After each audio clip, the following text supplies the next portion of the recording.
Non, vas-y. Bien. Alors, bonsoir à toutes et à tous. Merci d'être là pour cette première réunion du séminaire Babylone, psychanalyse, littérature et art de cette année. Quelques informations préliminaires, comme il se doit. Vous avez le programme.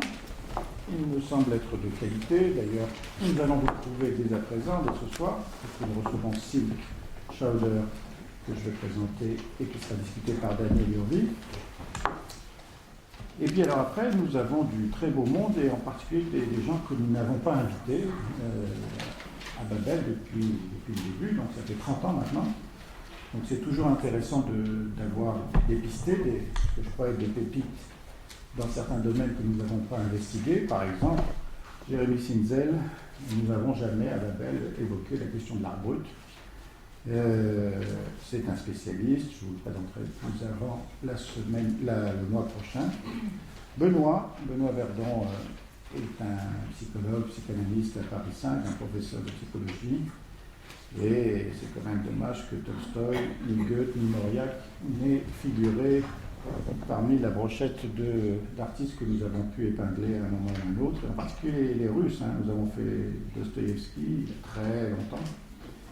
Nous avons fait Dostoïevski pour l'essentiel. Il ne me semble pas que les grands Russes comme Tolstoï, Goethe évidemment, et les relations entre Goethe et Freud vont être développées, et puis Mauriac.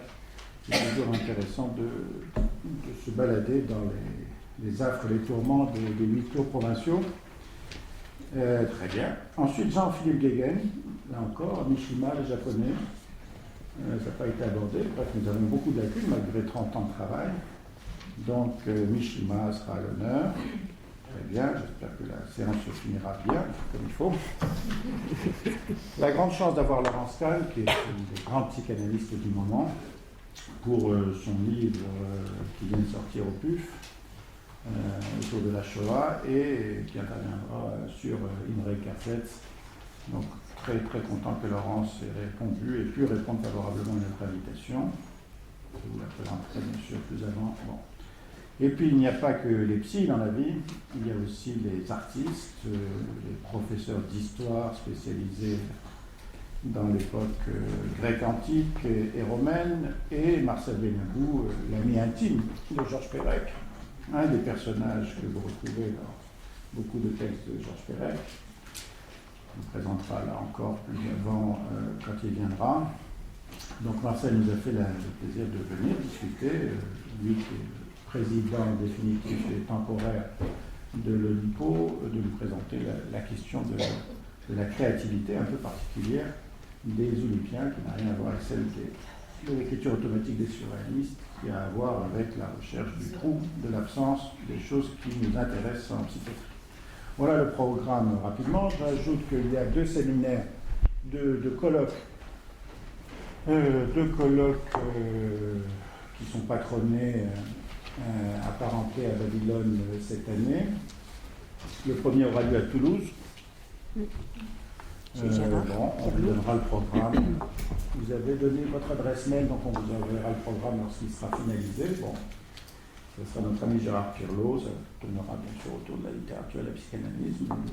Nous ferons ça en province. Et puis il y aura ici même un colloque franco-costaricain, c'est-à-dire nous allons nous intéresser à l'Amérique latine, évidemment, avec nos amis costaricains. Un colloque organisé par Silke et l'IMM autour de la question de l'exil. J'en vois ici qui sont intéressés par cette question. On réfléchira sur créativité et exil avec des psychanalystes et des créateurs français et sud-américains. Dans le cadre du groupe Pandora. Voilà, il y a un groupe Pandora. Alors, ce soir, Silk Schauder, ceux qui viennent régulièrement la connaissent, et s'ils sont là, c'est qu'ils ont pu goûter, apprécier, déguster ses interventions nombreuses, celles dont je me souviens, et je vais en oublier, autour de Camille Claudel. Il faut dire qu'elle est une passionnariat, une égérie, et Camille est pour elle une icône métaphysique. Elle l'a poursuivi, c'est que de ses assiduités, jusque dans un colloque qu'elle a fait, un colloque où j'étais, où je peux vous raconter une anecdote, c'est-à-dire qu'elle a convoqué la famille de Claudel, le méchant, le frère, Paul, et qu'elle a convoqué cette famille pour leur faire une messe à la mémoire de Camille, la gentille qui a été internée pendant des années et privée de créativité. Bon, donc elle a un côté vengeresse qui n'est pas à mépriser quand on connaît cette chose. Voilà pour Camille Claudel. Le colloque avait lieu, il avait lieu où déjà? À Cérisy, Voilà, Cérisy-la un des Salle. colloques de Cérisy. Ensuite, il y a eu un autre colloque de Cérisy sur Rainer Maria Rilke, un autre poète, un autre créateur qui m'intéresse beaucoup. Et puis après, comme elle est très iconoclaste, elle a aussi des passions pour David Bowie.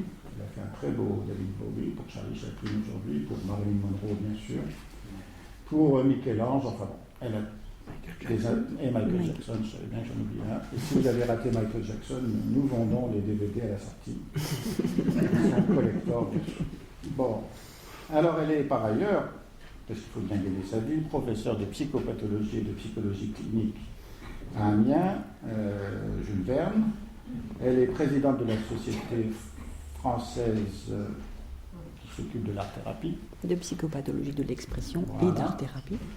Elle assure, coordonne, gère à la responsabilité d'un diplôme universitaire d'art-thérapie à Paris 5. Et elle a publié donc de nombreux articles que vous pouvez trouver un peu long. En particulier, un très bel article sur Charlie Chaplin qui est paru dans la revue Psychiatrie française, Charlie Chaplin et le rire adolescent, le rire enfant, adolescent je crois. Un très très bel article dans la Psychiatrie française. C'est des articles, ceux que j'ai évoqués sur Camille Claudel, sur Norma Jean Jewison, sur Michael Jackson, David Bowie, sont un peu partout. Vous pouvez trouver maintenant ça facilement sur Internet. Et donc elle a commis des livres, je vais en citer quelques-uns seulement, autour de la question de la créativité de l'art.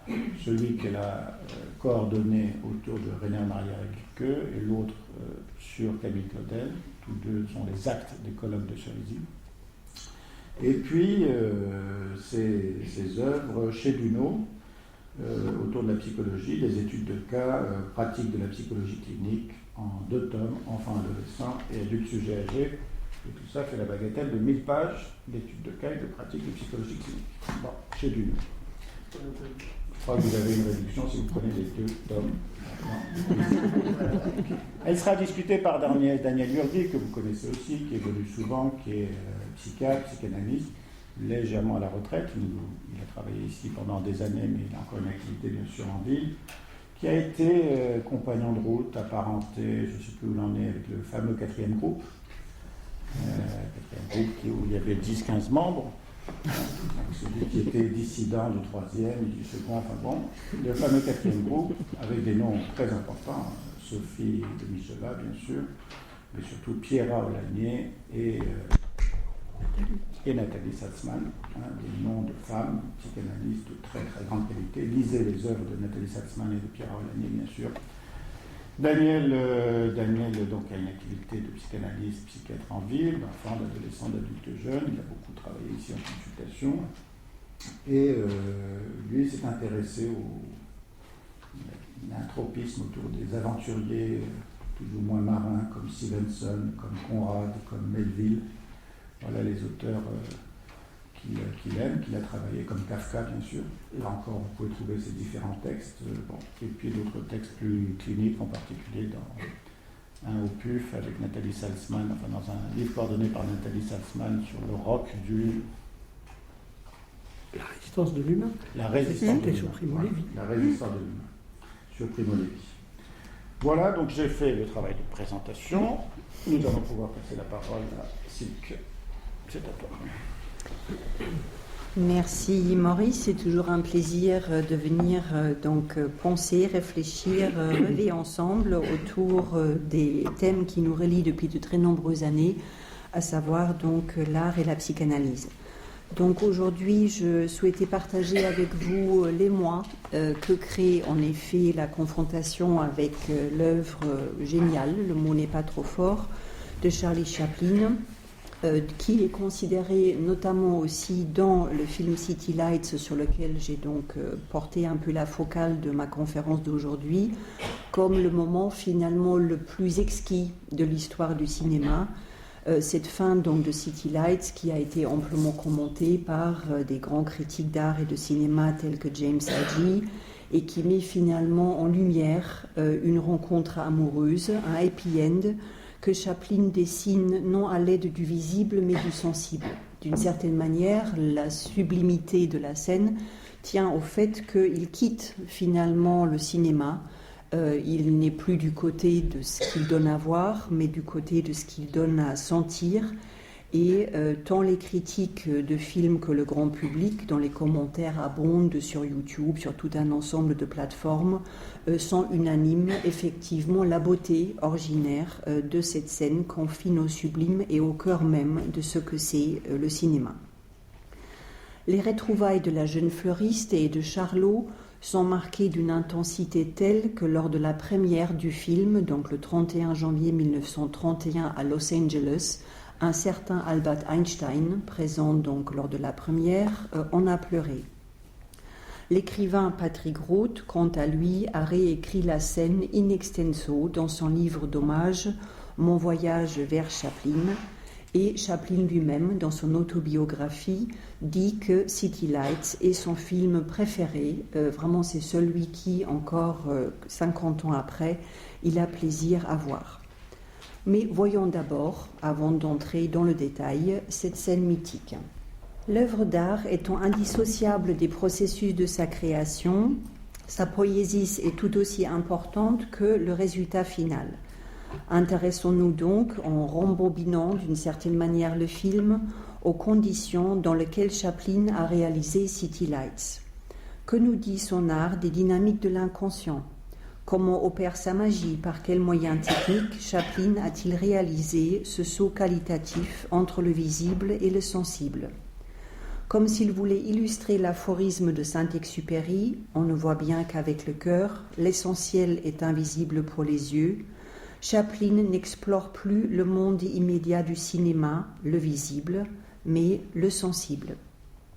Réfléchissant dans son autobiographie à son jeu d'acteur et son art de la pantomime, qu'il excelle justement dans cette scène mythique, il commente « I felt that once or twice in City Lights, just the last scene. I'm not acting. Almost standing outside myself and looking. It's a beautiful scene, beautiful and because it isn't overacted. » Il dit que finalement c'est qu'une à deux fois dans sa vie qu'il a vraiment été artiste, donc on constate la modestie du génie. Il dit que c'est donc juste relié à cette fameuse toute dernière séquence de City Lights, parce qu'il considère qu'il ne fait pas l'acteur, il est juste à l'extérieur en train de regarder ce qui à ce moment-là se révèle à lui comme le cœur de sa vie, comme le sublime, et il dit que c'est une très belle scène parce qu'elle n'est pas surjouée. Si nous explorons donc plus avant le contexte du film City Lights, à l'instar des temps modernes, Chaplin signait ici une deuxième fois les adieux donc du muet. Son esthétique, l'inventivité de son art et toute sa renommée mondiale étaient basées sur la pantomime. En effet, l'artiste éprouve les plus grandes difficultés à s'adapter à la révolution technique que constituent les talkies. Redoutant donc d'être has-been, de perdre son public, Chaplin prend donc le risque de tourner encore une fois un film muet pour opposer, une dernière fois, presque de manière nostalgique, la poésie universelle de Charlot au bruit, au bavardage et à l'absurdité du monde. Ce n'est pas parce que le film est muet que le son en est absent. C'est Chaplin lui-même qui, à l'exception du thème du Flower Girl, a composé la totalité de la musique, chaque personnage ayant un thème propre. Il continue bien sûr, comme nous venons de le voir, à utiliser les titres intercalaires pour ponctuer des scènes clés par le langage écrit. À 2 reprises toutefois, la voix fait irruption. Lors du dévoilement pompeux d'un monument au début du film, le discours d'inauguration est tourné en dérision par le caquettement en lieu et place des voix des officiels. On a là un exemple tout à fait cinglant de la critique sociale et sociétale qu'opère Charlot dans ce type de pantomime. Puis, une autre fois, Charlot avale un sifflet lors d'une réception chez son riche ami. Le bruit du sifflet subvertit, en l'empêchement, le chant du ténor vaniteux qui était censé s'y produire. Donc pour déplier au fur et à mesure à la fois la légende mais aussi la réalité du making-of du film, il faut savoir que City Lights est le film sur lequel Chaplin a travaillé le plus longtemps, à savoir donc 2 ans et 8 mois, ce qui est tout à fait inhabituel pour lui parce qu'il avait l'habitude de travailler de manière extrêmement rapide. Et là, City Lights est un film qui est marqué au moment du tournage par de très nombreuses pauses, des sortes de creux, des vides, où finalement, pendant les 195 jours de tournage, le staff tournait littéralement à vide, puisque Chaplin ne venait même pas sur le plateau. Il méditait sur le déroulé des scènes tout en ayant convoqué tout le monde pour démarrer les différents rushs, mais sans arriver finalement à se résoudre à en tourner si ce n'était qu'une seule. Donc inhibition névrotique ou incubation créative. Que s'est-il passé pendant ces périodes où finalement tout le monde l'attendait et lui-même ne sortait pas de sa loge parce qu'il restait encore à douter du déroulé de telle ou telle scène. Finalement, ce doute et les épisodes donc ouvertement dépressifs que Chaplin a traversés à ce moment-là, sans doute étaient liés au sentiment de perte, c'est-à-dire il redoutait de devoir sacrifier son caractère le plus investi, le plus mondialement connu, à savoir Charlot, donc au talkies, alors que son attachement inconditionnel à l'art de la pantomime était fortement ancré, et ce, dès son enfance et dès sa vocation première. Il relate toujours dans son autobiographie vraiment une scène qui est tout à fait poignante et que je souhaite donc restituer auprès de vous pour notre réflexion et notre débat. En effet, il raconte que c'est sa mère qui, pour amuser ses 2 enfants avec lesquels elle vivait dans le plus grand dénuement, mimait les passants qu'elle observait à partir de la fenêtre de leur petite mansarde. Finalement, l'humour de la mère faisait écran à la pauvreté extrême dans laquelle il vivait, Chaplin et son demi-frère Sidney étant accueillis à plusieurs reprises par les services sociaux londoniens quand leur mère a dû être hospitalisée pour troubles psychiques. Ce qui est important aussi de saisir, c'est que Chaplin habituellement travaillait sans scénario préétabli, c'est-à-dire il laissait finalement les scènes se développer avec une très grande liberté de création pour que les scènes finalement évoluent par leur dynamique propre. Le seul élément vraiment du storyboard qu'il avait, c'est le noyau de tout film d'amour, ça, c'est le fameux boy meets girl, c'est-à-dire il y a une rencontre initiale, et c'est à partir de cette rencontre initiale que finalement le film va se dérouler. Le thème était tout simplement que Charlot rencontre une fille qui vend des fleurs dans la rue, initialement aveugle, et à laquelle, après moult péripéties, il offre après une somme absolument pharaonique pour qu'elle puisse pour qu'elle puisse payer l'opération qui va lui rendre la vue.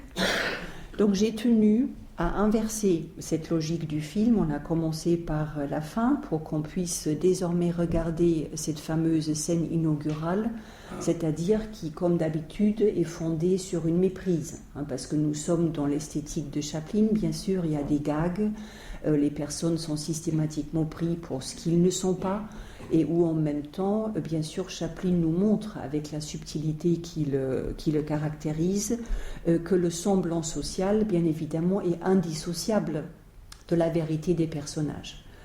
Donc cette scène inaugurale qu'on va regarder désormais, je vais juste l'introduire par une petite réflexion sur la répétition. Il faut savoir que cette scène du début, qui finalement fonde l'amour entre Charlot et la fille aux fleurs, a été tournée 342 fois. Donc là, ça vous laisse un peu mesurer le travail absolument d'orfèvre que Chaplin a réalisé. Comme il était producteur, il s'en fichait royalement de la durée du tournage. Il se fichait aussi un petit peu des coûts du film, qui donc finalement déjà à l'époque littéralement a coûté une fortune, près de $1 million, ce qui est ramené donc au budget d'aujourd'hui environ un budget de 420 millions de dollars, hein, si on compare justement avec les coûts de l'époque. Donc on voit qu'on est vraiment sur quelque chose qui flirte systématiquement avec le gouffre, la ruine, hein, parce qu'effectivement autoproduire un film à cette hauteur-là met la barre extraordinairement haute, c'est-à-dire il faut que ça devienne un chef-d'œuvre, il ne peut pas se permettre de faire un navet, de tourner un navet.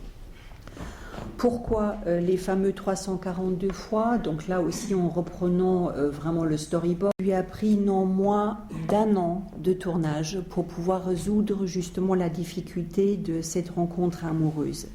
Puisque comment la marchande de fleurs aveugle pourrait-elle tomber amoureuse du Trump? Comment finalement, après de multiples essais infructueux, Chaplin a trouvé le dispositif? Vous l'avez constaté, si vous étiez vraiment très très attentive, c'est le bruit de la voiture qui finalement sert d'enclenchement de la méprise. Finalement, la fleuriste qui bien sûr ne se repère que par lui, repère donc que quelqu'un sort d'une voiture visiblement de très grande qualité, richissime, et elle propose à ce moment-là donc la fleur à Charlot qui est en train de passer, et qui lui en même temps bien sûr est totalement saisi d'abord par ce regard qu'il ne sait pas vide de la fleuriste, parce que il lui-même fait à ce moment-là vraiment l'expérience à la fois d'un effacement et en même temps d'une subjectivation, puisqu'il est tout étonné que quelqu'un puisse s'adresser à lui, l'homme invisible, de par sa pauvreté, l'exclut, le rebut de la société, le Trump, justement son personnage. Subjugué par la beauté et la candeur de la jeune fille aux fleurs, il lui achète avec son unique pièce d'argent une fleur. Donc là, on a déjà le thème que littéralement, il lui donne tout. Ce qu'il a à ce moment-là, c'est juste $1 en pièces. Par la suite, dans tout le récit, il lui donnera encore une fois tout, c'est-à-dire plusieurs milliers de dollars que son ami argenté lui aura donné là aussi sur fond d'une méprise et sur fond d'un malentendu. À ce moment-là, Chaplin, d'une certaine manière, dans toute cette réflexion sur le don et qu'est-ce qu'on reçoit, qu'est-ce qu'on donne à l'être aimé, semble illustrer la superbe phrase de Paul Claudel qui dit qu'on n'a encore rien donné tant qu'on n'a pas tout donné. Et c'est effectivement seulement après qu'il se rend compte de la cécité et qu'il se rend compte aussi qu'il est en train de rentrer dans une supercherie qui le fait précisément s'éloigner sur la pointe des pieds pour que la jeune fille continue à croire et à penser que c'est donc un homme riche qui vient de lui acheter une fleur.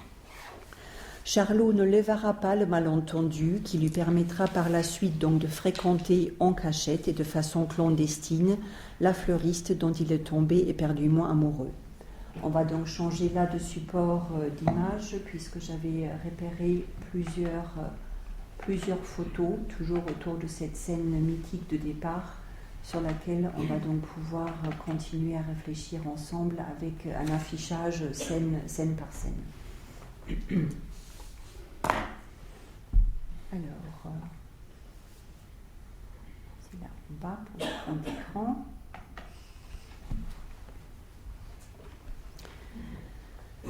Alors, l'idylle entre les deux protagonistes contraste singulièrement avec les relations houleuses au cours du tournage. Chaplin reproche à sa partenaire, qui s'appelle Virginia Cheryl, ça ne s'improvise pas, donc une cerise virginale, ou alors la virginité faite cerise, une attitude non professionnelle, y compris ses nombreux retards. Donc il préfigure en cela Marilyn Monroe, dont nous avons pu également déjà entretenir des retards et leurs fonctions au niveau des plateaux de tournage. Virginia, en retour, à peine âgée de 20 ans, ne supporte pas les pratiques obsessives de travail et les longues heures d'attente sur le plateau, tout comme le fait d'avoir à tourner, retourner et encore une fois retourner toujours les mêmes scènes. Excédée, Chaplin la congédie. Les essais de tournage avec Georgia Hale, sa partenaire donc dans le Gold Rush, s'avèrent absolument pas concluants.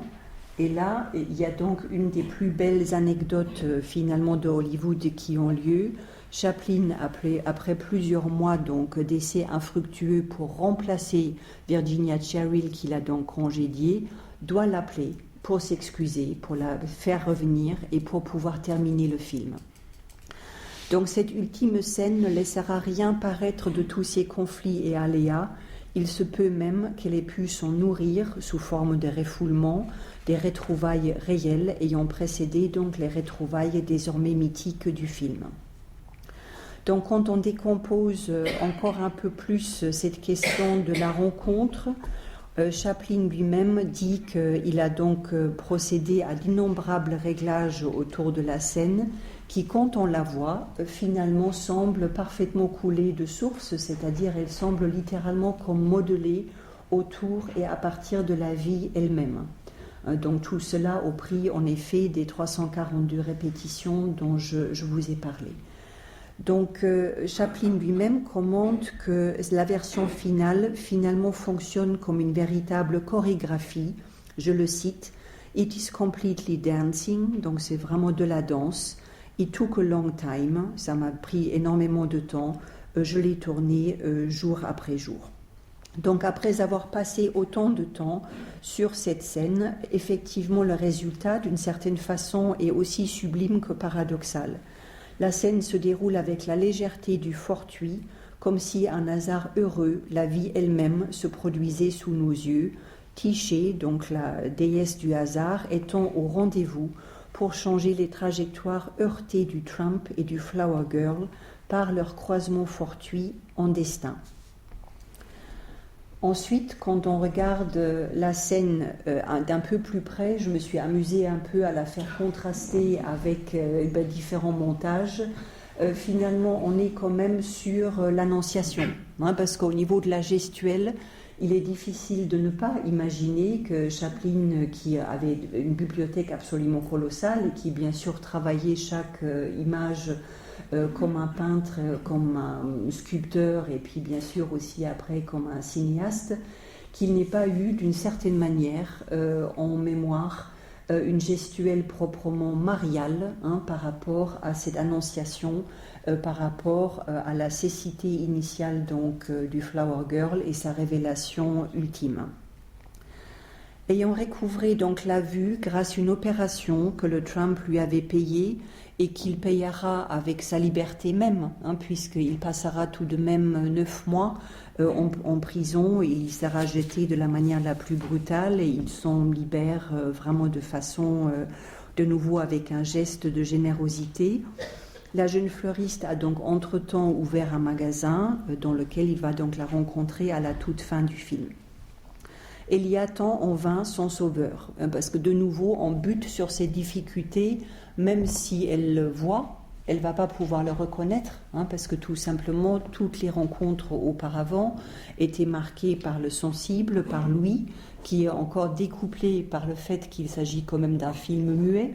Elle n'a même pas la trace de la voix évidemment de Charlot.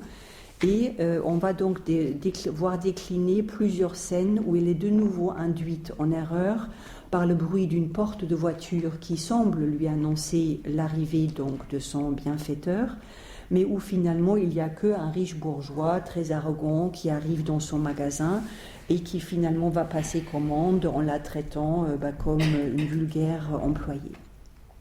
Comment finalement cette rencontre va-t-elle pouvoir avoir lieu? Donc on voit que les mêmes difficultés techniques qui ont déjà fait buter Chaplin pendant 1 an sur la scène inaugurale, il doit les dénouer une nouvelle fois, cette fois-ci de manière inversée, dans la scène finale. Par quel signe finalement la Flower Girl va pouvoir reconnaître son bien-aimé alors qu'elle ne l'a jamais vu et que la reconnaissance ne pourra pas passer non plus par la voix. Cette difficulté technique, effectivement, fait rencontrer Chaplin les limites aussi même de la pantomime, de ces retrouvailles qui sont pour le moins improbables. Le lieu sera, à l'instar du rêve et du symptôme, surdéterminé. Tout au long du film, Charlot passe finalement à 3 reprises à ce même carrefour, véritable genius loci figurant donc la croisée de leur destin. La première fois, on pourra le regarder tout à l'heure si le temps le permet, donc dans le débat, mais là je restitue juste de manière commentée. La première fois, au tout début du film, il tombe en fait en flânant sur une sculpture d'un nu féminin qui est exposé dans la même vitrine de magasin devant lequel il passe à la fin du film. Donc là, on voit cet art extrême de vraiment boucler et aussi se faire rencontrer différents boucles du temps. Supposons donc une conscience active à cette œuvre, donc un nu féminin, Chaplin la salue en soulevant son chapeau.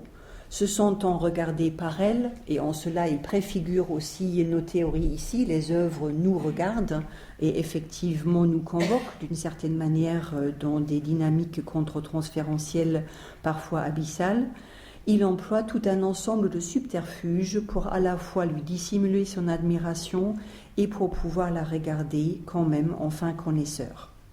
Le même lieu provoquera un deuxième saisissement, cette fois-ci non devant le sublime, mais le saisissement par la loi. Tout simplement, il y a 2 gendarmes qui se jettent donc sur Charlot pour le jeter en prison, l'accusant donc à tort d'avoir volé de l'argent à son ami millionnaire, alors qu'entre-temps, il avait fait don donc de cette somme absolument faramineuse à la fleuriste pour qu'elle puisse payer l'opération donc de ses yeux.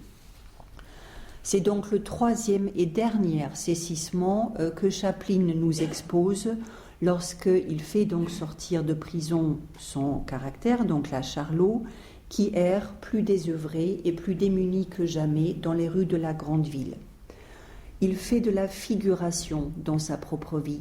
On va sans doute pouvoir approfondir tout à l'heure ces dimensions-là dans le burlesque qui justement nous montre un travail de Chaplin sur le sujet non seulement moderne, mais presque déjà post-moderne. Il est déjà au-delà de cette dimension-là du sujet moderne, en nous montrant finalement quelqu'un qui fait de la figuration dans sa propre existence, qui est surnuméraire, qui est en trop, vraiment la figure du Tramp, et qui repasse donc par hasard à ce carrefour où de jeunes vendeurs de journaux le reconnaissent, puisqu'ils ont déjà été témoins de son premier et de son 2e passage. C'est là donc que sa première rencontre avec l'éternel féminin a eu lieu, c'est là où les gendarmes l'ont arrêté pour le jeter en prison, et c'est donc là, encore une fois, que sa fascination par le sublime va servir de matrice aux retrouvailles avec la fleuriste. D'abord confronté à la place vide de la sculpture dans la vitrine, son absence préfigurant la présence dans la vitrine suivante de la jeune fleuriste, Charlot va finalement retrouver, après tout un ballet de slapstick et de burlesque, l'objet de son désir, ou plutôt tomber littéralement en arrêt sur son idéal. Maintenant que le lieu est déterminé, c'est donc devant cette fameuse vitrine que cette rencontre va devoir avoir lieu, encore faut-il que Chaplin agisse sur le temps. C'est donc dans ce jeu sur la temporalité que se déploie, à mon sens, tout le génie de Chaplin. D'abord, c'est la violence sociale que Charlot a subie des policiers qui se répète dans une forme moindre, dans la moquerie qu'exercent les jeunes vendeurs de journaux à son égard. Effectivement, il lui siffle à 3 reprises dans la nuque avec la sabarcane, ce qui chaque fois le fait sursauter et qui, bien sûr, est une forme de raillerie que lui-même est tellement bas dans l'échelle sociale que même des garçons vendeurs de journaux peuvent faire de lui un objet de raillerie. En même temps, ce moment de raillerie va attirer aussi l'attention de la fleuriste, qui bien sûr s'en amuse sans du tout savoir de qui il est question, et tout à son altercation, Charlot manque de passer à côté de sa flower girl sans la voir. Donc là, il y a une forme de cécité qu'amène effectivement l'anonymat de la grande ville, et où Charlot ramasse en souvenir de sa bien-aimée donc une fleur fanée qu'une collègue a juste balayée devant lui. Donc vous voyez qu'il y a tout un balai qui se met en place à ce moment-là. Il est tiré en arrière par un des garçons, ce dernier voulant donc attraper le mouchoir qui pend de son pantalon troué, et c'est seulement en lui courant après que Charlot revient une deuxième fois devant la vitre du magasin. Donc c'est de nouveau dans la répétition que cette rencontre mythique va pouvoir avoir lieu. Il allait juste porter la fleur à son nez pour enhumer le parfum, qu'effectivement il tourne légèrement sa tête et où son mouvement s'interrompt net. Il est comme sidéré, en anglais le terme transfixed, par ce surcroît de vision, ce passage brusque du souvenir mélancolique, la fleur fanée, vers la présence rayonnante, exquise de la Flower Girl. Vous étiez sensible tout à l'heure, quand nous avons visionné la scène, que sur le visage de Charlot se lit au début pas du tout une joie, il se lit tout d'abord un véritable choc, une véritable gravité, et c'est seulement dans un deuxième temps qu'il se lit donc la béatitude, le sourire qu'il esquisse après avoir donc reconnu sa bien-aimée. Donc dans cet arrêt, dans la stupéfaction, Charlot semble montrer la dimension proprement traumatique de la rencontre avec le beau. Il illustre en cela la fameuse phrase de Rilke dans la toute première élégie de Duino « Tout ange est terrible, car le beau n'est que le commencement du terrible, ce que tout juste nous pouvons supporter, et nous l'admirons tant parce qu'il dédaigne de nous détruire. » C'est donc sur le seuil de ces destructions possibles que se tient Charlot, et qui après tient la fleur fanée qui se désagrège sous la pression de ses doigts, vous l'avez tous vu tout à l'heure, cet effeuillement figurant à la fois une réminiscence du jeu de la Marguerite, elle-même un peu, beaucoup, à la folie, pas du tout, et la perte de l'illusion, un dépouillement, une mise à nu progressive pour atteindre enfin le moment de vérité et pour sortir, pour quitter le semblant social.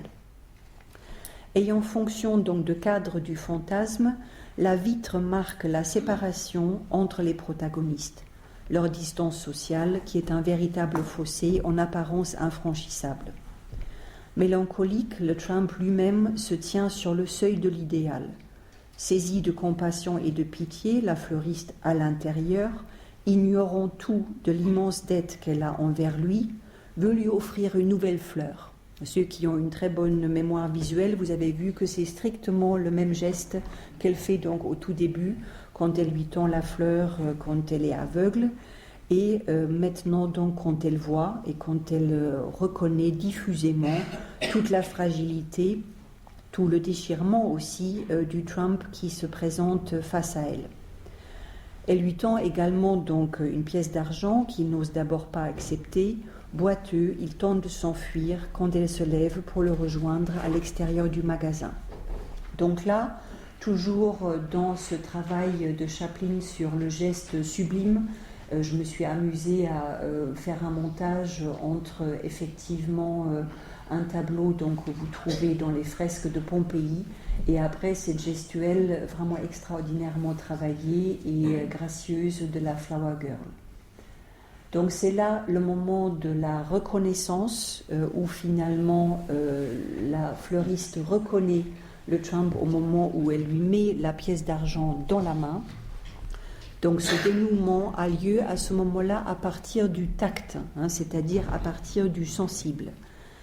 La reconnaissance, effectivement, ne pourra passer que par la jeune fille, Charlot lui-même étant beaucoup trop honteux de sa condition pour lui révéler sa véritable identité.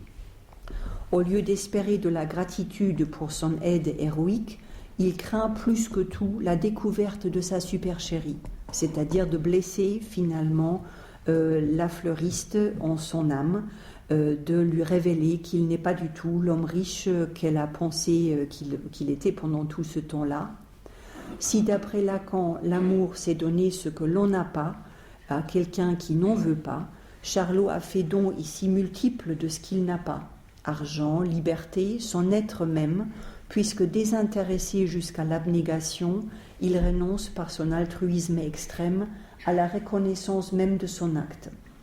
Mais effectivement, vous voyez là dans cet extrait que la jeune femme comprend par elle-même, par le toucher, quand elle touche donc la main de Charlot qu'elle a tenue de nombreuses fois auparavant, de qui il s'agit. Et en même temps, c'est dans l'acceptation aussi du geste que, c'est-à-dire, Charlot accepte de prendre la fleur des mains de la jeune fille, qu'il y a donc cette nouvelle rencontre. Quand la jeune fille finalement saisit la main pour y glisser une pièce, c'est en refermant la main qu'elle reconnaît donc au toucher de sa peau de qui il s'agit. Hésitante, donc sa main glisse le long de la veste, c'est donc sur cet extrait-là que vous le voyez, jusqu'à la boutonnière dans laquelle elle avait glissé jadis lors de leur toute première rencontre, la première fleur, gage et image même, symbole de leur amour.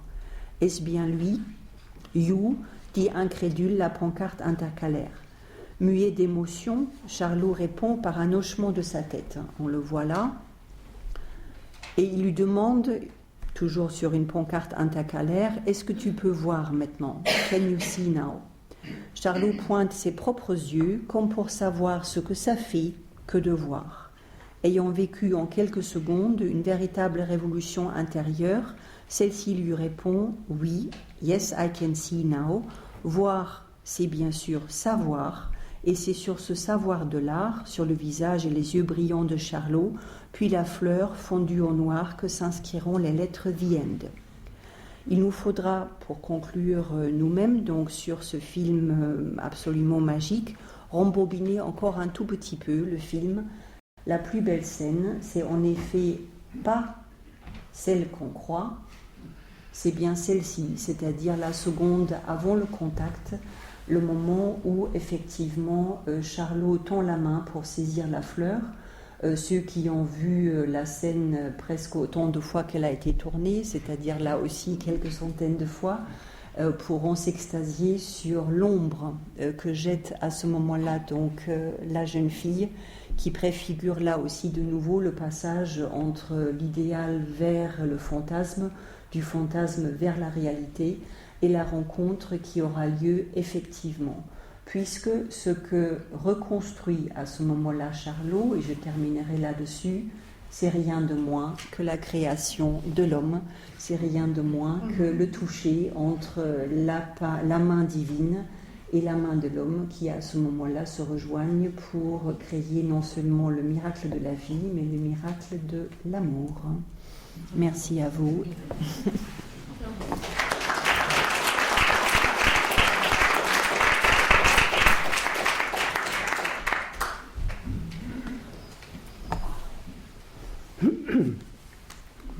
Bon, on ne peut qu'apprécier une telle analyse filmique et psychologique. J'allais faire un peu ton éloge, mais je vais me retenir parce que ça ferait trop numéro rodé de compère. Hein. Et je vais... Enfin, quand même, il y a un parallèle une similitude entre Chaplin et toi, je vais baisser ta modestie, c'est l'exigence de précision et de vérité. Alors, et la peau de banane, je l'ai. Après la peau de banane. Hein, la précision du cinéaste dans la mise en scène, dans le cadrage, dans l'image, dans le montage. En fait, on voit la précision horlogère de la façon dont il aborde les choses. Et la vérité, c'est en termes de justesse des émotions. Les émotions des personnages que l'on perçoit, que le spectateur perçoit directement. Alors chez toi, la précision et la vérité, c'est du côté de la solidité, de la finesse de l'observation. Là, tu n'en as pas fait état, mais la qualité, le nombre de tes références, c'est incroyable ce que Silke est capable de lire sur un sujet. Enfin, c'est phénoménal, et de s'en souvenir surtout. Mais là, tu as bien tamisé tout ça pour nous servir un propos d'une grande clarté, grande simplicité. Bon, j'arrête l'éloge parce que d'habitude, effectivement, quand j'ai discuté à Babel quelquefois, ça commence comme ça, puis tout doucement, il y a un mets qui apparaît, et puis une cauda venenum. Mais là, il n'y a pas... rien. Je viens pour le mets, parce que c'est justement dans la configuration. Il n'y a pas vraiment de mets, mais il y a des commentaires qui sont des questions. En particulier, sur cette scène où je n'ai pas tout à fait la même perception. cette scène finale est la question du regard, sur lequel ça se clôt comme si notre paupière s'abaissait effectivement. Pour moi, c'est pas un regard amoureux, éperdument amoureux selon les codes expressifs de nos sociétés. Moi, il me semble d'une autre nature. D'ailleurs, le plan rapproché, tout autant sur lui que sur elle, déjà est exceptionnel, je crois, dans le film, mais dans son œuvre en général.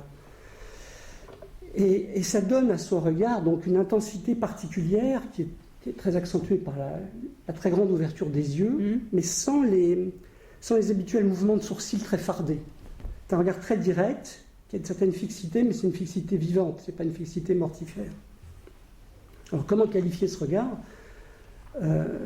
Chacun le voit à sa manière. Moi je pense qu'il se voit être vu. C'est ça. Tu vois maintenant, et il se désigne, comme tu l'as relevé. Alors, moi, je vous épargne le laïus sur le rôle de miroir du visage de la mère, mais c'est à ça que j'ai pensé. Il y a quelque chose comme ça dans cette scène. Tu évoques la rencontre du beau, le sublime, la dimension traumatique de cette rencontre. Alors là, je lis les choses à un tout autre niveau. Moins esthétique, plus clinique. Je crois que c'est la scène d'une forme de naissance dans le regard de la mère, dans le regard de l'autre, d'où cette expression extatique. Il est en dehors de lui, a-t-il dit. Il ne joue pas, il est en dehors de lui. Il le dit en anglais. Hein, oui, absolument. J'ai bien compris. Cette expression extatique, quand la sensation d'être naît de l'attention, dans l'attention d'autrui. Et donc c'est ce qui couronne son œuvre. Alors, un petit détail un peu personnel, je regardais il y a quelques jours, je re-regardais ce film avec mon épouse qui n'était pas branchée sur le sujet. Je regarde le film, ça se termine, elle fait « Ah, mais il a retrouvé une maman ». Alors là, je me suis dit que je n'avais peut-être pas complètement tort. Voilà, je vous livre ça. D'abord, c'est un regard de myope, puisque c'est pour ça qu'il t'a choisi, pour ce regard de myope. Il était fasciné par un regard de myope, c'est-à-dire qu'il ne vous regarde pas tout en vous regardant. Je suis moi-même très bien.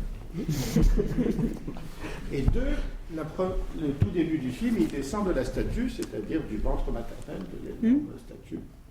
Et c'est en descendant de cette statue qu'il rencontre cette jeune femme, et ensuite le développement de Daniel, et qui rejoint ce que tu dis, et me semble porteur. Alors, accessoirement, la biographie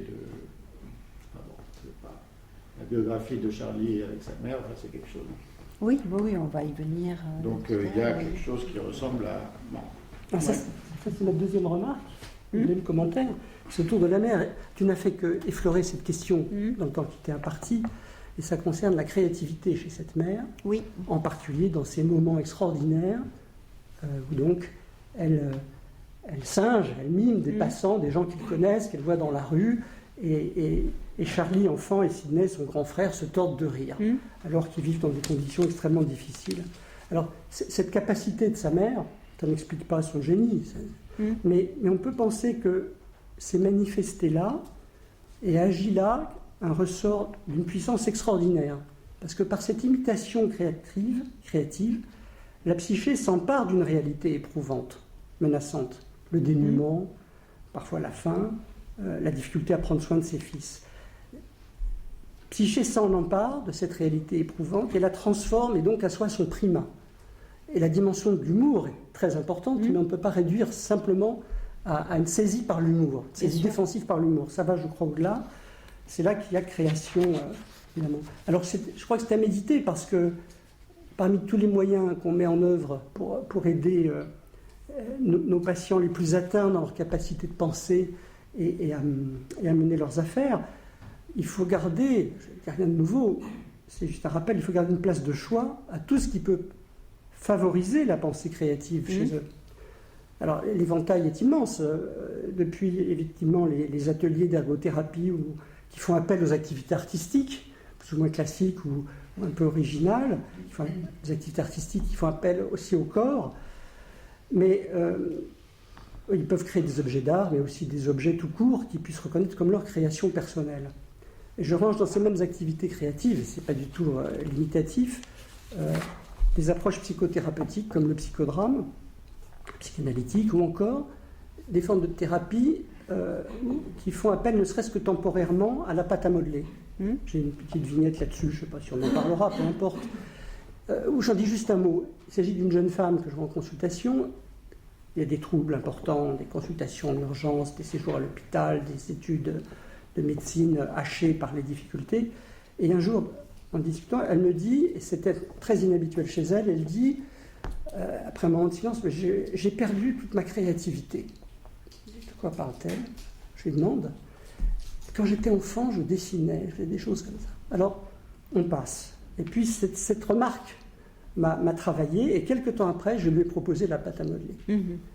En parallèle du psychodrame où je l'avais envoyé, et des consultations psychiatriques aussi en parallèle. Et ça a donné lieu à une séquence tout à fait remarquable, où il y avait des choses là qui pouvaient émerger, qui la surprenaient elle-même, et sur lesquelles elle pouvait faire des liens. Et c'était assez organisateur. Donc, la créativité maternelle, chez la mère de Chaplin, quelque chose de très, très troublant, et dont on se demande comment... Enfin, on a l'impression qu'il s'en nourrit lui aussi toute sa vie. Troisième remarque, puis je m'arrêterai là. Donc, grâce à toi, j'ai pu lire quelques livres, j'ai dû lire quelques livres sur Chaplin. Devoir d'été. Et surtout, oui, c'était un plaisir, surtout celui qu'il a écrit, donc c'est son autobiographie, Histoire de ma vie. Et de ce récit, j'ai gardé une impression un petit peu dérangeante, celle d'un récit surtout factuel. Ah oui, rétrospectif. Au fond, distancié, distant, qui donne l'impression qu'on ne l'approche pas beaucoup, hormis quand il évoque des moments de son enfance qui touchent beaucoup, enfin ça m'a beaucoup touché aussi, les séparations, là, toujours il s'appuie bien sûr sur des faits lourds, et il évoque ces moments souvent prolongés de tristesse envahissante, de solitude et de sentiment d'abandon. Alors, dans ce livre, toujours, il évoque beaucoup de rencontres, beaucoup de gens connus, voire très connus, des célébrités, des grands hommes, Churchill, Gandhi, Einstein, des producteurs, des gens des différents mondes, des gens riches. Et il en parle souvent en termes d'amitié. Et là, il n'est pas très convaincant. Des amis, il y a sûrement dû en avoir, peut-être Douglas Fairbanks et Mary Pickford, un autre homme dont j'ai oublié le nom qui est mort prématurément. Mais je n'ai pas perçu la force des liens d'amitié dans ces récits. Quant à l'amitié des riches, alors on voit ce qu'il en pense dans le film. Pour boire un coup, se saouler, là on est copains comme cochons, c'est le cas de le dire, mais retour, une fois à jeun, il n'y a aucune générosité, il y a le mépris, le rejet, la méconnaissance. Donc c'est une charge très, très brutale. Alors est-ce qu'il n'a pas su rendre les choses en écrivant son livre? Il n'est pas écrivain, c'est pas un homme des mots. Il lisait beaucoup, mais sans grande passion, dit-il. Même Shakespeare, oui, bon. Enfin, c'est intéressant, il a lu, il a une bibliothèque énorme. Donc on ne peut pas attendre de lui ce talent-là, en plus d'être un écrivain, un homme qui va dire les choses avec beaucoup de justesse et de finesse. Mais en tout cas, il n'a pas su rendre dans son livre convaincantes ces relations, ces évocations d'attachement. Et donc il me semble qu'il est resté seul et aussi pas très accessible. Quant aux femmes, hormis Ouna rencontrée sur le tard, alors elles n'ont, pardon l'expression, elles n'ont pas duré dans sa vie. Il fallait pour lui, d'ailleurs dans les films, qu'il y ait obligatoirement une jolie fille. Il n'y a pas de film sans une jolie fille. Qui le dirige donc, qui est à sa main sur le plateau, quitte à ce qu'elle se révolte, parce que vraiment il va loin. Mais ce n'était pas seulement sur le plateau, parce qu'il a quand même séduit beaucoup de ses actrices, sauf celle-là. C'est ça. Sauf celle-là. Celle-là est restée vierge. Dans sa vie aussi, il y a eu beaucoup de femmes, enfin jusqu'à Ouna, mais bon, je caricature. Alors son autobiographie, c'est à ça que je voulais en venir, me paraît empreinte de cela. C'est quelqu'un d'insaisissable. D'ailleurs, c'est paradoxal, parce qu'il nous parle tellement bien de nous, individuellement, collectivement. On est en contact avec Charlot, on est proche, il nous est proche. On va dire qu'on l'aime, ce personnage. Et pourtant, il est insaisissable. D'ailleurs, c'est au cœur de son burlesque. Pensez aux bagarres, aux captures, où il se joue toujours de ses adversaires. Vous le saisissez au cou, il vous botte les fesses, quoi, littéralement. Il échappe. De même, à la fin des histoires, même s'il repart toujours aussi seul et aussi misérable qu'il est arrivé, personne n'a prise sur lui. Alors ça m'a fait penser, par association d'idées là, j'espère que vous ne créerez pas au lèse-majesté, ce caractère d'incessibilité, merci, même physique.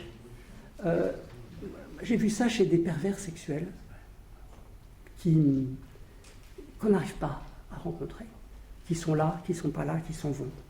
J'ai vu ça à plusieurs reprises chez des vrais, de vrais pervers sexuels, pédophiles, récidivistes, etc. Voilà. Donc, je n'ai pas cherché à pister quelque chose de cet ordre chez Chaplin, hein, pas du tout. Mais ça m'a fait penser, cette importance du caractère insaisissable du personnage m'a fait penser à ça. Voilà, quelques réflexions, quelques remarques que je voulais te livrer.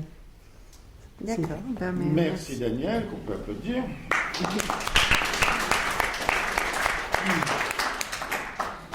Alors, ma chère Silke.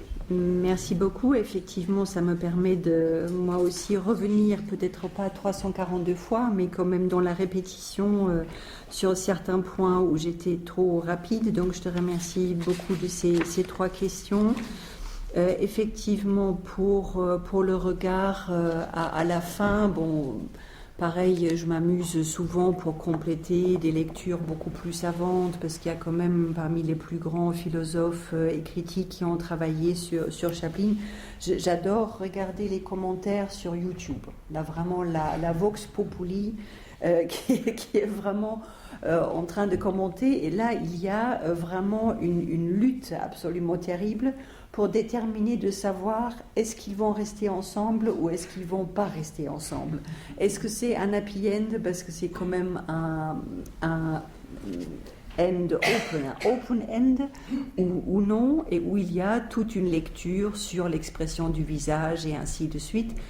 Bien sûr que ça ne peut pas être un regard amoureux classiquement ou romantiquement défini. Donc je te remercie beaucoup d'avoir souligné cet aspect, parce que il montre quand même à ce moment-là, et les deux acteurs sont absolument prodigieux en termes de subtilité et en termes d'art à ce moment-là, une véritable carambolage, un véritable accident entre l'idéal et la réalité. C'est-à-dire vraiment l'objet interne, imaginé, rêvé, choyé, littéralement tombe dans le réel, et que forcément ça ne peut pas donner un regard amoureux immédiat, parce que avant tout c'est une surprise absolument fracassante, c'est un choc pour bien sûr aussi la jeune fleuriste, c'est un choc, elle dit mais c'était donc toi, et où en même temps elle a une nuance quand vraiment on regarde et re-regarde cette séquence, des nuances dans le jeu qui sont absolument extraordinaires entre l'effroi,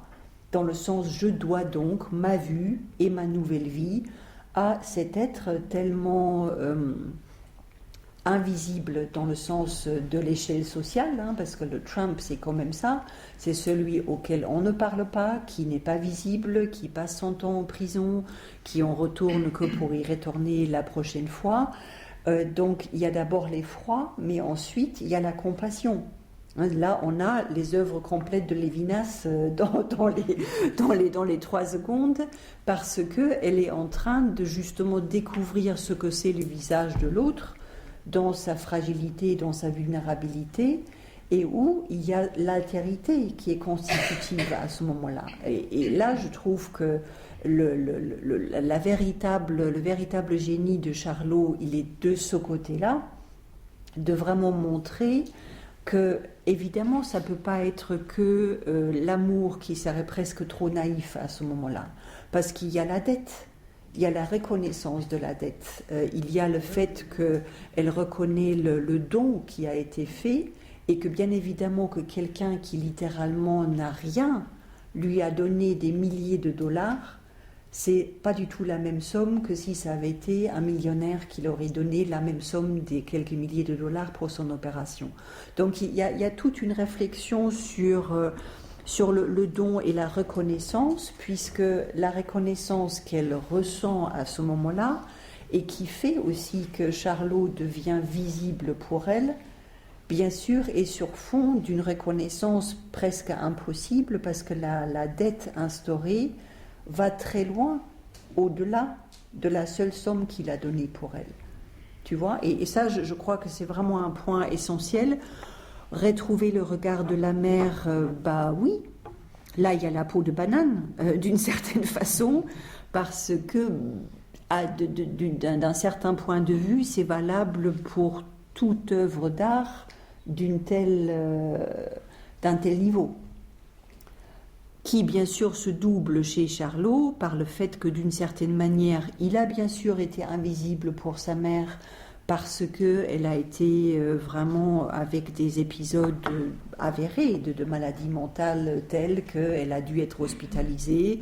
Chaplin a fait venir sa mère à la fin de sa vie, donc finalement en Californie, où on a quelques photos où on voit qu'effectivement c'est une mère qui n'est pas là, qui est vraiment dans son monde, qui est littéralement plongée dans la souffrance psychopathologique avérée, qui certes a connu des situations dans son propre devenir et par la suite aussi dans sa maternité telle qu'elle n'a pas résisté à cette pression-là. Elle n'a pas résisté à un mari volage avec des violences conjugales, avec malheureusement donc un alcoolisme, plus la rupture, plus la pauvreté, plus l'échec professionnel en tant qu'actrice, puisqu'elle a été donc actrice du théâtre. Mais là où tu as posé aussi une excellente question, et je te remercie pour ça, c'est qu'effectivement la créativité de cette mère est déjà complètement chevillée à la mélancolie et complètement chevillée au burlesque. C'est-à-dire, elle résiste alors qu'ils sont dans cette petite mansarde, ils n'ont rien à manger. Vraiment, c'est du Dickens en fait, l'enfance de Charlot. C'est du Dickens. C'est que elle sait qu'on peut quand même rire de la réalité. On peut la dépasser en la transformant au moins par la force de l'imaginaire. Et là, dans cette fameuse séquence qui est finalement le seul élément, pourquoi moi aussi j'ai lu les 400 pages de l'autobiographie où je suis d'accord avec toi que c'est assez plat, là il y a une pépite parce que littéralement on voit Charlie avec son demi-frère assis sur le lit dans lequel tous les trois dorment, en train de rire de la mère qui est en train d'imiter le dehors. Le dehors qui veut pas d'eux, le dehors qui est nécessairement un dehors dangereux, qui les expose à la privation, à la séparation. Ils vont passer plein de fois à l'assistante sociale. Les scènes de The Kid sont là aussi de nouveau sur le plan autobiographique. Tout simplement des revivals d'une certaine manière, des répétitions de ce que Charlie Chaplin a pu vivre en étant plusieurs fois placé tout au long de son enfance, mais où il y a la définition qu'a donnée finalement Freud de l'humour. C'est pas l'humour comme ça pour rigoler ou pour s'amuser. Freud dit très bien que l'humour, c'est l'élégance du désespoir. Cette mère, à ce moment-là, qui n'a pas de quoi nourrir ses gamins, les amuse, les fait rire pour qu'ils oublient, qu'ils n'ont pas de quoi manger ce jour-là ou non plus de quoi le lendemain sera fait. Donc il y a quand même un ancrage existentiel de mon point de vue par rapport à l'humour comme un moyen de justement être parfaitement conscient des données tragiques de l'existence, mais en le transformant, en le rendant finalement rêvable et puis aussi représentable par le rehaussement du jeu. C'est ça ce qu'il nous dit Chaplin, parce que Chaplin, c'est pas des films rigolos. On rit, certes, mais c'est finalement c'est pas pour rire qui nous montre ça. Il nous le montre quand même pour systématiquement être du côté du tragique de l'existence, je crois. Et pour terminer sur ta troisième question, l'autobiographie, il faut quand même voir que Chaplin la rédige, bien évidemment, à la fin de sa vie. Ce n'est pas un journal, c'est pas du tout la même chose. Et donc du coup, il est déjà en train de se statufier un peu lui-même, c'est-à-dire il est en train de s'ériger sa propre statue il est couvert d'honneur, il est aussi en même temps aux prises avec la perte de sa créativité, parce qu'il y a quand même des longues crises d'inactivité. Il sait très bien que Charlot n'existera plus sous cette forme-là. Les films qu'il fait avec Sophia Loren et Marlon Brando, il faut quand même voir ce que c'est. Je veux dire, c'est complètement raté. Je peux le dire malgré l'amour immense que je porte à ces réalisations artistiques. Il y a des films qui sont formidablement ratés. Ce n'est déjà plus Charlie Chaplin qui réfléchit sur Charlot. Tu vois, il y a quand même cette scission qu'on ne doit jamais non plus rabattre l'auteur sur son œuvre. Quand il écrit son autobiographie, c'est déjà un regard muséal qu'il porte, d'une certaine façon, ce qui amène l'aspect un peu guindé. Il a aussi quand même été, passablement échaudé par le macartisme. On n'en a pas parlé pour l'instant. Il a quand même dû s'exiler en Suisse.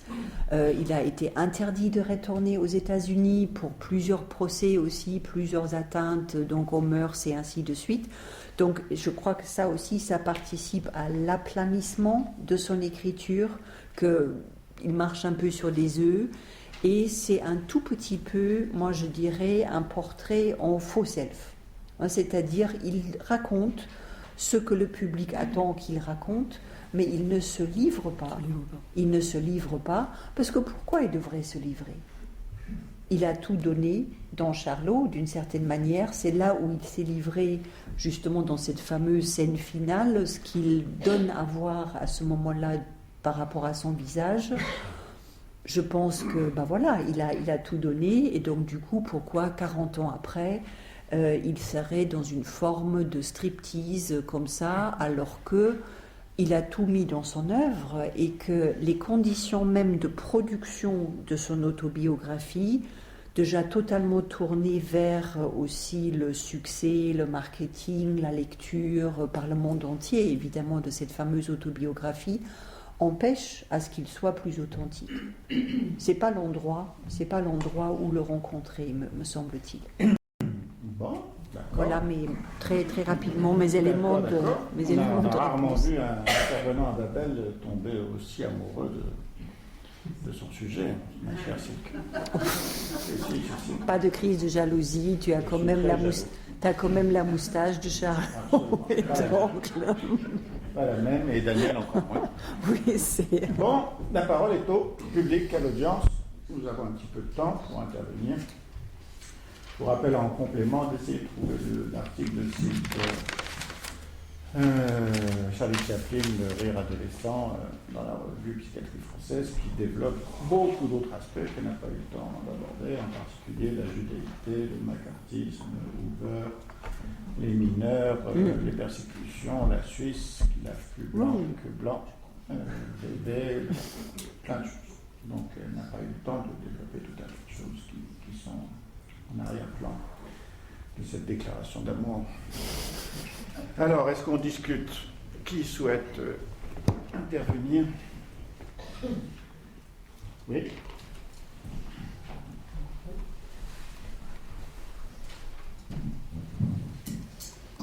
Oui, alors tu nous as fait une présentation très, disons, émouvante. C'est le Charlot mélancolique dont tu nous as parlé. C'est vrai qu'on n'a pas tellement l'habitude. C'est plutôt le Charlot rigolo. Oui. Alors, je me dis que c'est humour, que c'est une manière de se défendre contre tous les traumatismes qu'il a pu avoir, contre toutes ces moments difficiles, ces séparations, la pauvreté, etc. Et d'en rire pour survivre quelque part. Le regard de cette mère, alors je me dis, justement, elle est aveugle au départ dans ce film. La mère, elle est aveugle, elle ne voit pas son enfant, et puis elle va le retrouver grâce à lui, et il y a quelque chose comme ça,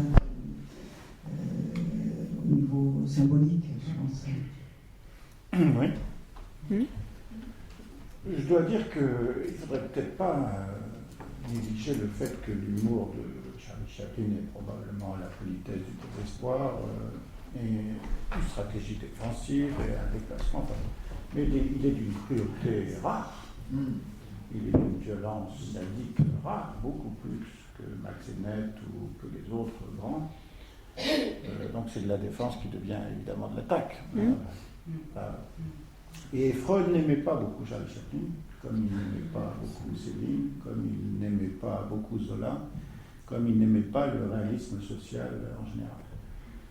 C'est-à-dire qu'il y a un très joli texte, même s'il est petit, de Freud sur Charlie Chaplin, que Silke a développé dans un autre article, où ce qu'il lui reproche, c'est que cet humour, justement, il lui reproche, sans lui reprocher, c'est un humour qui demande, Daniel l'a développé, qui demande aux socius, aux politiques, à la mère, aux femmes, à tout le monde, aux millions de gens qui viennent le voir, réparation pour l'injustice qui lui a été faite d'un père violent qui l'a abandonné à la naissance, d'une mère livrée au tourment, etc. Bon. C'est quelqu'un qui est actif, qui est violent. Bon.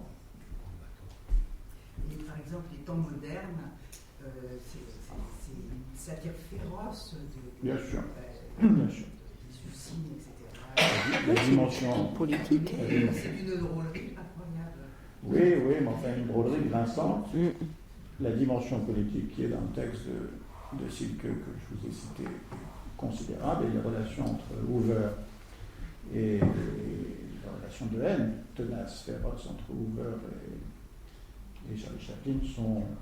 On va faire une conférence là-dessus. Bon, c'est qu'ils ne se sont pas lâchés ces deux-là, parce que Hoover avait tout à fait bien perçu la dimension politique. Communiste, un rouge, l'attaque du Taylorisme. L'attaque de la société américaine qui avait recueilli cet anglais, ce vagabond, il avait très bien perçu ça. D'accord. Oui. Oui. Moi, c'est vrai que j'ai été frappé, je suis frappé encore toujours par la mélancolie, la solitude qui existe chez Charlie Chaplin. Je me demande qui est dévoré. Est-ce que c'est Charlot qui dévore Charlie ou est-ce que c'est Charlie qui dévore Charlot? Point d'interrogation. Et si, justement, ça m'a fait penser à une phrase de Beaumarchais, pour faire écho à ce qu'il vient de dire à l'instant de quoi. Je m'empresse de rire de tout, de peur de l'avoir à en pleurer. Bien sûr. J'avais envie d'entendre là-dessus. Ah si, moi je l'ai même cité dans un de mes articles, donc vraiment on est, on communique, oui c'est totalement ça, bien sûr. L'éthique de Chaplin, c'est ça, c'est d'être constamment dans ce dépassement. Le départ est vraiment celui d'un désespoir et vraiment aussi d'une conscience aiguë en fait du manque constitutif de la condition humaine et qui après est systématiquement dépassé, mais juste dépassé le temps d'un gag et puis bien évidemment après ça retombe. Dans le dictateur précisément, un petit peu en avance, et là je fais Maurice, ça me comprendra pas, il y a quelque chose de l'ordre effectivement à la fois du rire et du désespoir sur Oui, mais alors, juste... Alors l'agressivité, ça m'intéresse aussi. Juste un liant, c'est que... Alors, Madame Fréjaville, qui connaît encore mieux les enfants que nous, un gosse qui imite aussi bien sa mère, c'est très préoccupant. Un gosse qui imite une mère qui elle-même est une imitatrice, c'est très préoccupant. Le début de carrière de Charlie Chaplin, c'est le jour où sa mère se fait jeter du café, théâtre, où elle s'expose parce qu'elle est nulle. C'est ça. Et c'est lui qui vient la remplacer sur scène et qui récupère l'argent et qui commence sa carrière comme ça. Donc, absolument. D'où il tient cette politesse du désespoir, ce déplacement dans le burlesque des affres et des tourments, il le tient de sa mère. Ce gosse est en contact permanent avec sa mère. Via le cinéma, c'est pour elle quasiment qu'il fait tout ça, alors que dans la vie, il n'a quasiment rien fait pour elle. Avant la fin où il la récupère, c'est Sidney qui fait tout. Non, oui, c'est vraiment à la fin de sa vie, elle passe les dernières 3-4 ans. Il n'a jamais pu la gérer autrement que dans tout ça. Monsieur Loisel, vous avez le micro. Oui, c'est vrai. Bonsoir, merci. Beaucoup de plaisir à vous entendre tous les deux, tous les trois. J'aimerais bien vous entendre encore sur la datation singulière de ce film, qui a été tourné, qui a été fait à un moment où il aurait pu être parlant. Voilà, je me demandais si finalement le caractère beau, sublime de ce film n'était pas lié justement en bonne partie, ou en grande partie, ou en partie du moins, à cette datation particulière.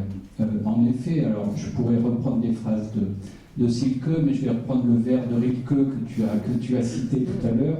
Le beau, le terrible, le beau, la rencontre avec le terrible. Le terrible, n'est-ce pas le parlant, finalement, et à la fin de ce film, ce regard particulier qui change les deux protagonistes, n'est-il pas celui de l'avènement au parlant, l'avènement au langage? En effet, je crois que le beau, le terrible, c'est peut-être le parlant. Pour tous ceux qui ont fait carrière dans le slapstick. C'est-à-dire, naïvement, aujourd'hui, on a tendance à penser que pendant une époque, le cinéma était privé du langage et en souffrait. Peut-être bien, mais pour l'art de la pantomime, pour le slapstick, le cinéma jouissait justement d'être privé du langage. C'est-à-dire que ça alimentait tout un tas de fantaisies régressives, précastratives, on pourrait dire, qui fascinaient un certain nombre de créateurs. Keaton y était parfaitement adapté, Chaplin aussi, mais Chaplin a su dépasser ça, notamment grâce à ce film. Donc voilà. Et notamment la fin, là, enfin toute l'histoire, une bonne partie du film, c'est Chaplin, Charlot, qui arrive à donner ce qu'il n'a pas. C'est bien le signe qu'il n'est pas organisé sous le sceau de la castration. Et là, il y a peut-être le lien de Charlie Chaplin avec sa mère. Voilà. À partir du moment où la femme peut le voir, il va devoir y passer. La castration devient un organisateur, de la même manière que l'organisateur du cinéma, c'est le parlant. Chaplin va devoir y passer là aussi. Voilà, je voulais vous entendre un petit peu sur cette datation particulière. Alors, avant de répondre, on entend là le célinien. La phrase de Céline, le blabla, c'est le déchet de l'émotion. En amour, dès que ça commence à parler, c'est que c'est foutu. Voilà. Donc oui, il y a ça, bien sûr. Alors on doit à Céline ce mot de blabla, c'est lui qui l'a inventé. Mais je pensais aussi à Keaton, oui. Ouais. Et puis l'autre chose que tu pointes, c'est quand même, donc il descend de la statue maternelle, c'est quand même du lourd, quoi. Surtout qu'on enlève le linceul blanc qui bon. Mais alors, c'est pour ça que je disais que tu étais très amoureuse, parce que si on sexualise légèrement la scène, on a le droit. On peut. Bon. Si on sexualise légèrement cette annonciation, et si on a le droit de la sexualiser, parce que pour le reste, Chaplin, si on regarde tous ses films, son regard est saturé par des images obscènes qu'il sublime. Bien sûr. Oui, du Ce coup. gosse est en permanence saturé par des images obscènes. Enfin, on ne va pas développer sa vie, sa biographie, ses relations avec des filles mineures en permanence, et la première morte, enfin sa première femme morte très jeune. Mais si on regarde la scène que tu as décrite, mais sans l'avoir sexualisée comme je vais le faire, c'est-à-dire qu'il passe, il voit la statue nue, donc lui il voit le nu, et le nu ne le voit pas, parce que c'est un mannequin. Et puis à la fin du film, il arrive chez la jeune fille qui elle maintenant le voit, je reprends ce que vient de dire Johan, qui elle maintenant le voit, et c'est là le problème, quoi. Le problème, c'est d'être vu dans son désir de voir du nu. Et là, ensuite, le déplacement, plus ou moins alambiqué, mais très émouvant. Moi aussi, je pleure à chaque fois dans cette scène, mais quand même, de donner la pièce pour la fleur, c'est un témoignage classique de la réponse anale à la demande de la virginité. Enfin bon, mais c'est très déplacé, sublimé, mais c'est bien la question de rencontrer une femme nue, quoi. Une femme nue qui vous voit, quoi. Si elle pouvait ne pas nous voir à ce moment-là. Et je pense que alors on disait que l'humour est un aménagement défensif contre le désespoir par rapport à une mère absente. L'autre aménagement défensif, c'est la perversité. Et là, il n'y a pas de jugement, mais il semble que ce gosse a été très tôt assailli par un déferlement d'images tout à fait obscènes de celles qu'on a lorsqu'on a une mère morte et qu'on est obligé de la nécrophiler. Bon. Et il ne sait pas quoi faire quand cette mère, à ce moment-là, ou quand cette femme le regarde. Et il a eu quand même beaucoup de soucis avec toutes ces femmes. Il a beaucoup payé, y compris pour des enfants qu'il n'a pas eu. Enfin, tout ce que tu Non, peux oui. pas dire. Bon. Donc cet arrière-plan autobiographique, sans vouloir le plaquer sur, il est quand même relativement présent, y compris dans cette scène où il passe d'un nu. Alors, non, j'ai oublié, pardon. Donc il voit le mannequin nu. Donc lui, il le voit, le mannequin ne le voit pas. Et donc il nous fait la gaudriole, je le vois pas, je lui dis bonjour, etc. Au milieu, il passe et le mannequin a disparu. Voilà le vide, ça, voilà le l'absence. vide. Et c'est pas la castration, c'est l'absence. Hmm. Et ensuite, enfin, il voit cette femme qui n'est pas nue, mais qui a une très jolie dentelle de virginité, une très jolie fleur. Donc, je ne sais pas d'ailleurs quelle fleur elle a. Et qui, cette fois, elle peut le voir. Et là, ça devient problématique. Et là, cut. Enfin, the end. Donc, je rejoins un peu ce que dit Johan. Bon. Mais tout ça est dans d'autres textes. Hein. Elle a voulu pointer... Alors, elle a voulu pointer une déclaration d'amour. À Babylone, on a le droit, je crois. C'est On fait que ça. On fait que ça. Non, parce que c'était vraiment par rapport à la... Évidemment, il y a mille autres manières de travailler ou de parler de Chaplin. Là, c'était vraiment un peu la crête, littéralement, de sa création, parce que le film a statut d'exception à plein de niveaux, comme je l'avais dit tout à l'heure, que c'est aussi son film préféré, et qu'effectivement, la fin est quelque chose au niveau aussi...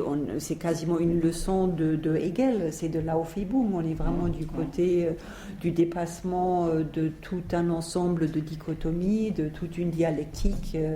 et c'est à ce titre-là le dénouement qui me semblait important à montrer. Mais pour donner quelques éléments de réponse à Johan, évidemment, je suis totalement d'accord avec toi sur le fait que Chaplin, à ce moment-là, a littéralement déjà l'histoire de cinéma à ses trousses, parce qu'il sait que c'est trop tard. On ne peut plus faire, en fait, des films muets. Et que lui-même, littéralement, essaye encore une fois de résister au temps. Il sait très bien ce que ça va faire à sa création et à toute son esthétique et aussi son éthique, de sacrifier à un moment donné aux talkies, et on le voit très bien, les films par la suite, Un roi à New York ou autres. Même Limelight, ça n'est plus, pour les vrais puristes si j'ose dire, ça n'est plus du Chaplin, parce qu'il s'est adapté, bien sûr, mais son esthétique est totalement verrouillée ou vrillée à l'art de la pantomime, qui est en effet de faire parler le corps, qui de toute façon est toujours dans une sursignification.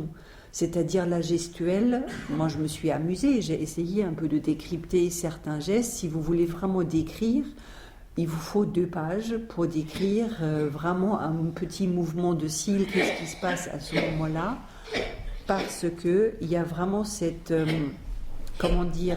sursignification du corps et la surdétermination aussi du geste. Et il dit lui-même, c'est d'ailleurs très beau, quand il revient pour la première fois aux États-Unis pour y recevoir donc un Oscar d'honneur, après 25 ans donc, de bannissement, il est bien sûr bouleversé parce que tout Hollywood se lève pour l'applaudir.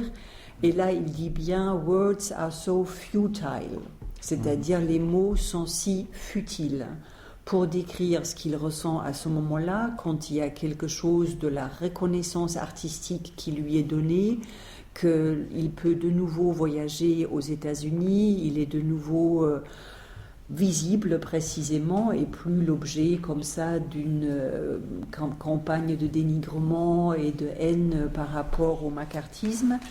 Et en même temps, il nous montre que la vraie émotion, elle n'est pas dans le dire, elle est vraiment dans cet espace intermédiaire entre le geste, entre le mime, et puis ensuite tout ce qui peut justement se dérouler dans les interstices, hein, parce que j'ai choisi aussi à dessein les photos où on voit chaque fois ce qui se passe entre les protagonistes, comment ils définissent l'espace entre eux, et de quelle façon finalement ça fait penser aussi aux espaces sacrés que j'ai citées là, mais qui ne sont pas pour désexualiser du tout. Hein. Les scènes, là aussi, on le voit dans la gestuelle de la jeune fille aux fleurs de Pompéi. On est dans un espace atemporel qui ne doit rien aux mots et qui précisément est sublime à ce titre. Oui, sur l'aspect très régressif, comme ça, très régressé du slapstick, de la pantomime, ça marche très bien avec les enfants très jeunes. Quand ils voient des scènes comme ça, ils sont captivés. Peut-être Keaton allait plus loin que Chaplin, c'est-à-dire plus en deçà encore des espaces intermédiaires. On évoquait Aulagnier tout à l'heure, ce sont des pictogrammes, ce sont des représentations d'emboîtement sensoriel en permanence. Et ça scotche les enfants tout petits. Absolument. Pierre, juste un point.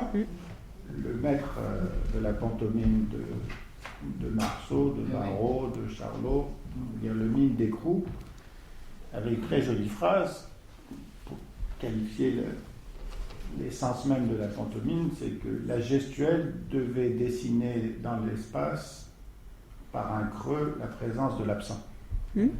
Ah oui. Donc c'est pas uniquement la recherche d'un témoignage émotionnel que les mots tueraient, comme tout langage, c'est aussi d'essayer de circonscrire dans la gestuelle, pas simplement un acte, mais l'absence d'un acte de l'autre, l'absence de réponse à un acte ou l'absence d'un acte qui solliciterait une réponse. Bref, l'absence maternelle pour aller vite. Oui, madame, une anglaise quand même, pour parler des problématiques anglaises, des nurses anglaises, des mineures anglaises. Madame Smith. Que dire, je n'ai pas de problématique anglaise, mais je veux dire que toutes les lectures ne sont pas contradictoires. C'est-à-dire entre la reconnaissance, la castration, la scène d'amour, est-ce qu'ils restent ensemble, est-ce qu'ils se quittent? Je crois que tout cela se tient ensemble dans la mesure où cette scène est une véritable fin en soi. Et c'est une séparation, c'est une scène de reconnaissance, c'est l'aboutissement, c'est ce vers quoi tend tout. Je crois que c'est ce que tu as montré. C'est vraiment une écoute naïve, puisque j'ai rien lu, j'ai pas travaillé, mais j'ai regardé et je me suis dit c'est à la fois une séparation et une fin.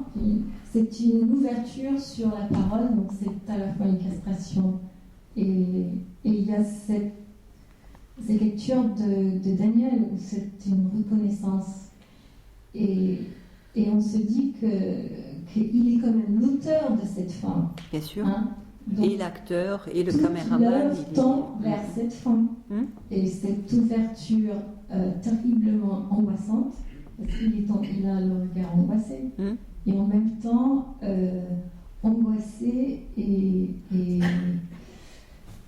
abouti, il y a quelque chose d'abouti. Je sais pas, j'avais un fantasme que c'était une femme mythique, psychanalytique, que voilà, on en est arrivé là, et voilà. Donc, il y a dans cette scène, pardon, une condensation extraordinaire de tous ces éléments. On a tiré quelques fils, il y en a sûrement d'autres encore. C'est hyper dense. C'est un dénouement où tout est noué. Oui, et puis il y a plusieurs. Dénouer tout ça. Le micro en bas. Oui, moi je me demande quand même si c'était pas son film préféré parce que c'était pas le plus défensif. Et j'irais plutôt de ton côté par rapport à ce besoin certainement qu'il a eu de se venger de quelque chose. Et c'est vrai que j'ai vu comme ça des enfants ayant vécu, puis des adultes ayant vécu des enfances absolument terribles, comme ça, à la Dickens, comme vous dites, et qui arrivaient à se dire, à vécu mégalomaniaque à cela. C'est-à-dire à pouvoir se dire, nous, on est capable de vivre de rien. Et c'est ce qui les a sauvés. C'est-à-dire de pouvoir avoir du mépris pour ceux qui étaient les nantis. Et on peut imaginer que cette mère, je ne sais pas, et alors ça rejoint aussi ce qu'on dit sur la pantomime, qu'il y a quelque chose de la caricature dans la pantomime. Bien sûr. Et que peut-être il a été sensible à ça, que sa mère, certes elle a été manquante, mais elle a été très présente, et elle a été aussi très présente dans une présence très sexuelle, et une présence aussi qui pouvait, moi je connais beaucoup moins Chaplin que vous qui le fréquentez depuis longtemps, qu'il voyait que dans ces moments-là, elle ne se laissait pas abattre. C'était peut-être maniaque, mais au moins, elle regarde les gens dans la rue et elle s'en moquait. Et donc, cette capacité de pouvoir se dire, moi, je vais montrer au monde que, en n'ayant rien, j'ai plus que les autres, je pense que ça l'a porté.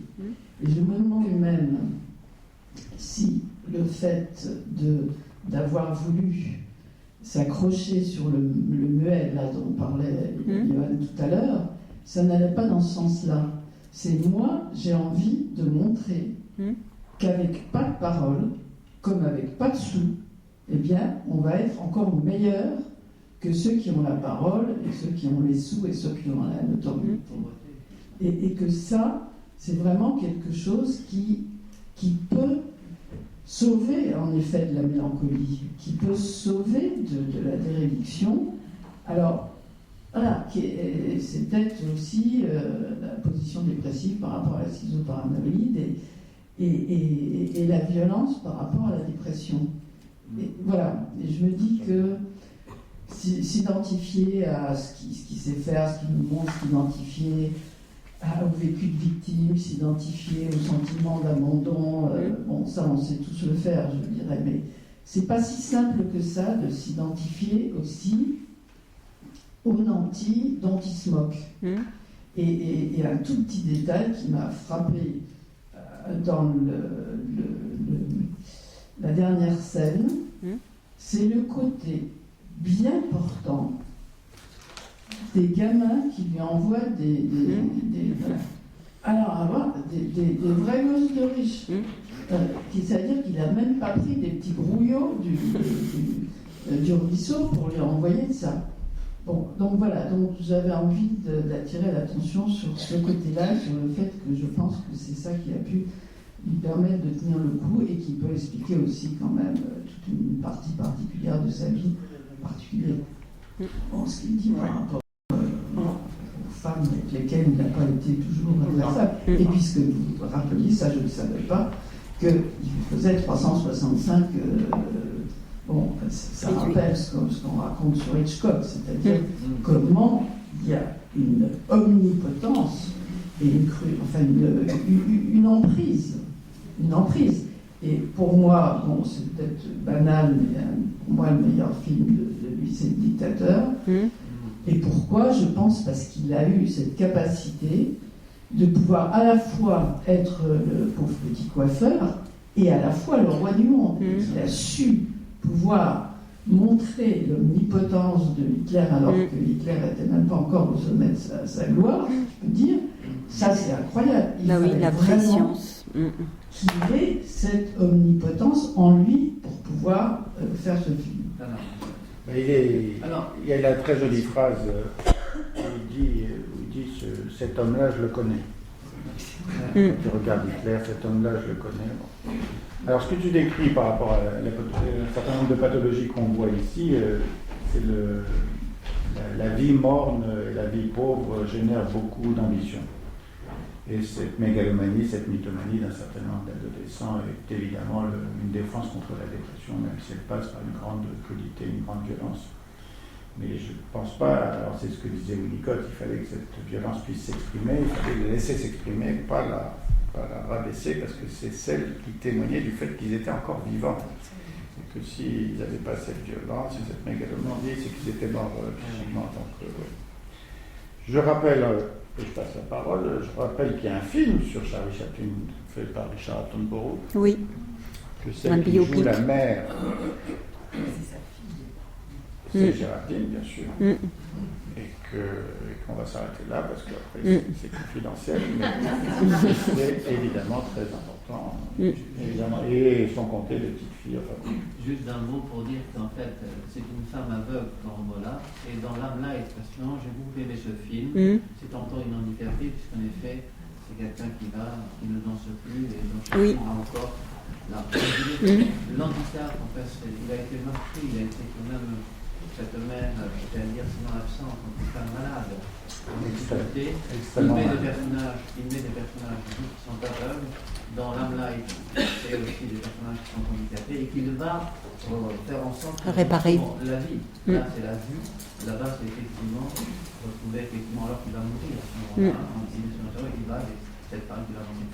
Moi, j'ai été très ému dans ce film-là. J'ai beaucoup aimé, même si effectivement on est dans la parole de Dieu. Mais je dis des paroles déjà qui libèrent. chacun son film favori, d'accord.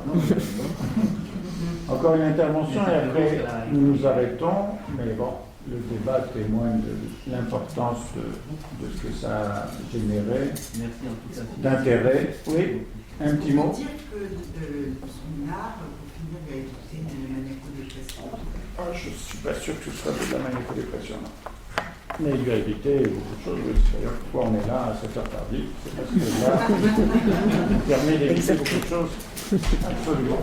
Bon, merci beaucoup Sylvie, merci.